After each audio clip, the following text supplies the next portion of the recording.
ক্রীড়া বিষয়ক সম্পাদক, সাবেক সফল অধিনায়ক।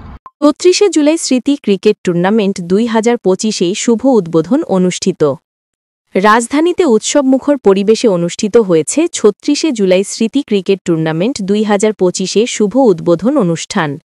অনুষ্ঠানে প্রধান অতিথি হিসেবে উপস্থিত ছিলেন আমিনুল হক, আহ্বায়ক ঢাকা মহানগর উত্তর বিএনপি ও বাংলাদেশের জাতীয় ফুটবল দলের সাবেক সফল অধিনায়ক।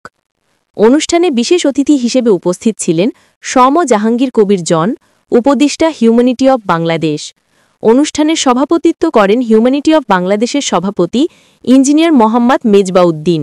উদ্বোধনী অনুষ্ঠানে আরও উপস্থিত ছিলেন বিএনপি ও অঙ্গ সংগঠনের অসংখ্য নেতৃবৃন্দ, স্থানীয় ক্রীড়াপ্রেমী এবং দর্শকবৃন্দ। হয়েছে মুগ্ধ একাদশ। মুগ্ধ একাদশকে অভিনন্দন এবং অভিনন্দন এফএনএফ ক্লাবকে খেলায় অংশগ্রহণ করার জন্য। তো আজকে যিনি ম্যান অফ দ্য ম্যাচ হয়েছেন, আজকে ম্যান অফ দ্য ম্যাচ হয়েছে নোবেল, মুগ্ধ একাদশের নোবেলকে তার ম্যান অফ দ্য ম্যাচ পুরস্কার গ্রহণ করার জন্য আহ্বান করছি। নোবেল